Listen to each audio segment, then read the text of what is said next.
John Denver was a major star in society and bluegrass music. He was known for composing tunes with delightful songs and profound words. However, on an ordinary October day, something unnerving would occur in his life. Envision being in the pilot seat of a little confidential plane, soaring over a wonderful view. John Denver, who sang hits like Bring Me Back Home, Dirt Roads, was in control. What drove him higher than ever was his adoration for flying. However, something extremely awful occurred in those last barely any alarming minutes. Welcome to our outing through the astounding existence of John Denver. It's an account of music experience and an excursion that would stun the music world if it's not too much trouble. Buy in on the off chance that you like this content. Henry John Dutchendorf Jonjo was John Denver's genuine name when he was brought into the world on December 31, 1943. He got the lesser in his name to respect his dad, Henry Dindorf Sr., who was a pilot in the U.S. Flying Corps, and furthermore showed individuals how to fly. Families in the air power frequently need to move around a ton. They lived in New Mexico, Oklahoma, Arizona, and Alabama prior to settling down in Post-Worth, Texas. John was extremely modest as a youngster, and moving around a great deal made it difficult for him to make companions that would last. The best seasons of his life were on the homestead his grandma claimed in Oklahoma, where he heard old-time bluegrass music. A defining moment came when he was 11. His other grandmother gave him an old Gibson guitar. John figured out how to associate with others through music. Chiming in while playing the guitar appeared to be the most ideal way to stand out. His secondary school years were unpleasant, and by his lesser year he accomplished something daring. He took off to California since he truly needed to be a vocalist. Tragically, this experience needed to end since his dad, who was a pilot, stepped in. John needed to return to secondary school and finish. Even after this defer, John went to Texas Tech in Lick to concentrate on plan. After he moved on from secondary school, he joined a gathering of vocalists called the Snow-Capped Triplet. During this time, since he was as yet inspired by music, he discovered that he was great at making music. After this, and it set before him the way to turning into a popular craftsman. John quit school and put his focus on Los Angeles to completely draw in himself in the realm of music. He was getting better, reserving gigs and singing in neighborhood clubs. Peter, Paul, and Mary is a people band. Have you heard their tune, Leaving on a Stream Plane? John composed it. However, it's fascinating that he composed this melody throughout a break when he was feeling exceptionally alone. He cherished music and flying. However, planes were particularly critical to him, since he cherished the two of them so much. JN turned out to be extremely well known in the music business. In the wake of Leaving on a Stream Plane, turned into a hit. Studios enjoyed how gorgeous he looked, and chiefs from those studios convinced John to change his last name so his image would be simpler to recall. His stage name comes from the delightful capital city of his one state, Colorado. John and his family moved to Colorado sometime down the road, and a considerable lot of his tunes were enlivened by his affection for the delightful rough mountains. The name Denver helped him a ton from the late 1960s to the mid-1970s. John Denver put out 6 records. 4 of them were successes. His number 1 hits were Bring Me Back Home, Dirt Roads, Annie Tune, and Say Thanks to God, I'm a Guy from the Farm.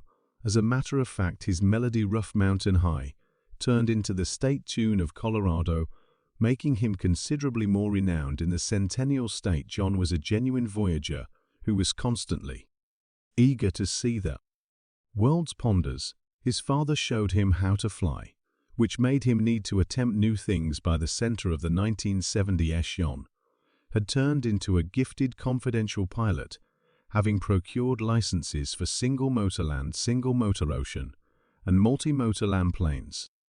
He was even instructed to fly a stream plane so he could utilize it to get to his shows. His abilities included flying lightweight planes and fly planes. He piled up a great measure of throughout 2,700 hours of flight time. Throughout the long term, Jones' greatest years were undoubtedly the 1970 SE Maiden. Delivered around 300 tunes during this time, and 33 million records were sold all over the planet. He even showed up in films and programs, flaunting each of his various abilities. The 1980 SE, then again, were awful years for Jones' business. Despite the fact that he continued to perform, he directed his concentration toward governmental issues. With the tune Whose Nursery Was This by Tom Paxton, he was quite possibly the earliest vocalist to utilize music to send messages about the climate. Starting with this melody, he made a series of melodies to focus on ecological issues. John cherished the wild vacant spots of the American West. However, he was likewise keen on the boondocks that very few individuals had been to his advantage, went past the restrictions of Earth, and driven him to follow a special leisure activity in space he was so amped up for. Investigating space, that he took and breezed through NASA's assessment to check whether he was intellectually and genuinely all set to space. Due to his abilities, John became one of the most mind-blowing possibility to be the primary regular citizen to go into Spaceship Challenger. He was truly amped up for composing a melody in space. Yet, things went gravely.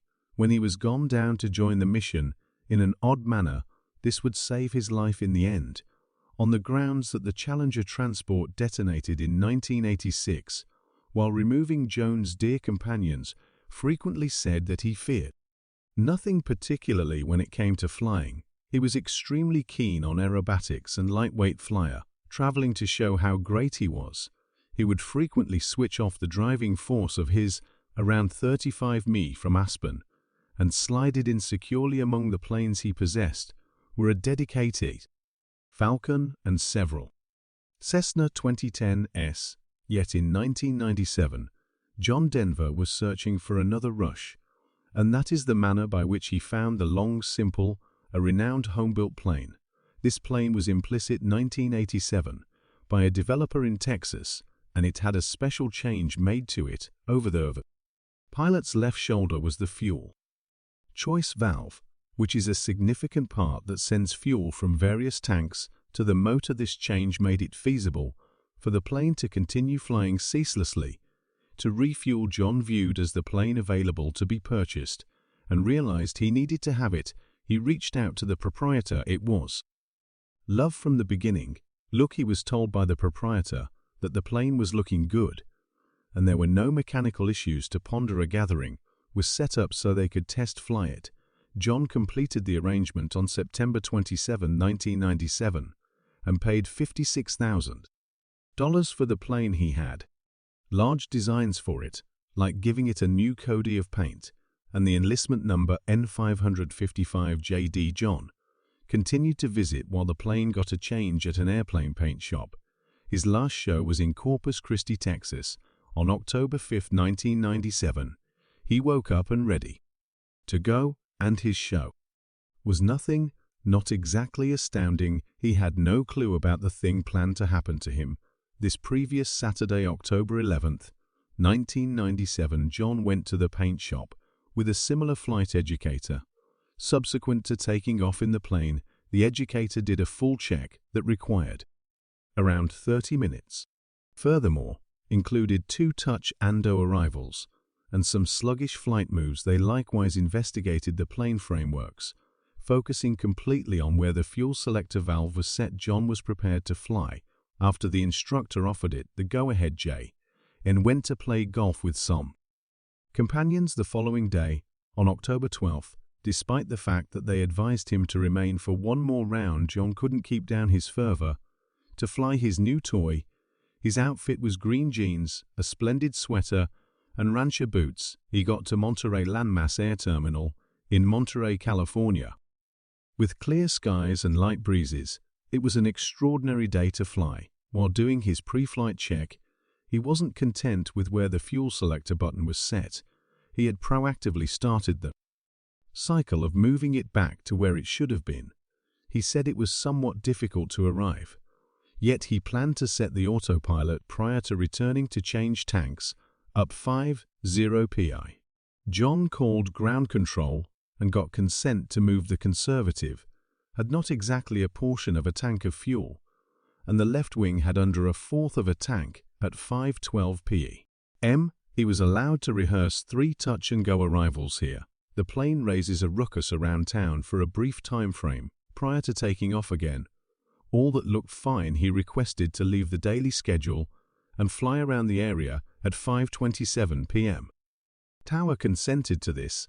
However, he requested that he check a 4-digit code. They requested that he reset his transmitter when they couldn't sort out what his identity was.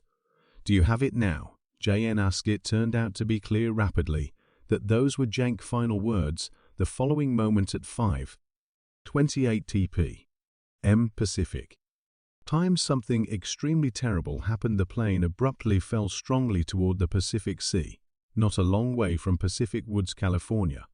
It had been flying regularly only minutes before. From the beginning saw the plane around 500 aft above them as it out of nowhere tipped forcefully to the right and fell straight into the sea. A portion of these individuals who saw the plane go down likewise heard a bizarre sound like a pop or explosion coming from the motor, had the opportunity to do anything in light of the fact that the plane was so low the rubble was generally tracked down around 30 aft underneath them. Surface which matches what the observers said. The plane's front was seriously harmed, which implies it had a plunge. Stirred things up around town. Report showed that John had been hit a few times with hard articles. Enduring this crash was excessively hazardous. Only 3 minutes after the plane hit, the water search and salvage groups were at that point at the location of the accident. However, it would take them the entire night to get John Denver's all's enormous body parts out of the water, which was around 25 fath profound. The public transportation well-being load up in TSB begun a test immediately after the accident to figure out what turned out badly. As they searched for answers, they went down various potential tracks. First, it worked out that John had a few issues in the past that held him back from getting the clinical freedom he wanted to fly. When he got found driving alcoholic in 1993, he crossed paths with the Express. The adjudicator was quite kind with him, which was fortunate for him. John conceded and was given probation and a 1,372 fine, yet he caused problems once more the following year when he crashed his Porsche into a few trees while tipsy. Over the long run, obviously John had been definitely disapproving of medications. It was even said that the thought for rough mountain high came from LSD and weed. In 1994, he was at that point making some terrible memories when his dedicated Hulk plane collided with a Cessna at a convergence of runways in Jackson. Opening these occasions portrayed a man who was disliking drinking.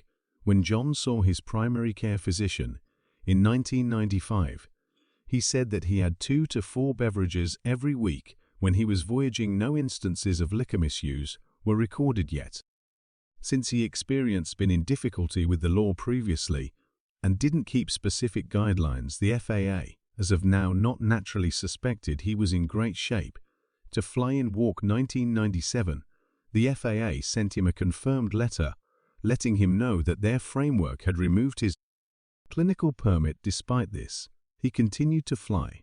It's as yet not satisfactory why John rebelled, yet it could have something to do with his wild character and his adoration for facing challenges anyway. The blood test done after the accident showed that he had no medications or liquor in his framework. The NTSB at last arrived at the resolution that Jones' dangerous interruption was the fuel selector valve's awkward situation, which removed his consideration from flying. They felt that Jones' plane crashed on the grounds that he couldn't arrive at the handle and incidentally guided it into a plunge. Different pilots who knew this long simple plane and had flown it expressed that to change the fuel determination. It was even referenced by 2 pilots that they had unintentionally depleted a gas tank, which nearly caused a calamity. In light of the fact that the fuel decision and check that shows how much fuel is left in the tank were in exceptionally badly designed places. As a matter of fact, when NTSB specialists really got into a long simple to evaluate these moves. They saw that they off coincidentally squeezed the right rudder pedal with their right foot, while turning. This shows exactly the way in which precarious the entire cycle was. Likewise, the police found that John hadn't refueled the plane before it took off. He could never have needed to utilize the valve to switch gas tanks in the flight if he had topped off the fundamental tank first. It's fascinating that John likewise didn't record a flight plan. Rather, he just told the technician that he didn't have to add fuel since he simply wanted to be in the air for an hour. Unfortunately, he could never have realized that flight wouldn't bring him back miserable. To say John's life was stopped at 53 years old. Anyway, John Denver's demise didn't change his effect, which lives on over 20 years after the fact. There is a wonderful metal sculpture in Denver, Colorado. It is on the grounds of Redstone's Amphitheater, which is where the Colorado music lobby of popularity is found. The sculpture is 15 ft tall and shows John as an ecological warrior holding a guitar on his back and allowing an enormous bird to sit on his arm. A star was placed on the renowned Hollywood stroll of notoriety for John Denver. In October 2014, 3 of his youngsters were there to see the star come out. Jesse Chaim and Zachary were there. His music actually has the ability to contact the hearts of many individuals today, giving them solace and strength.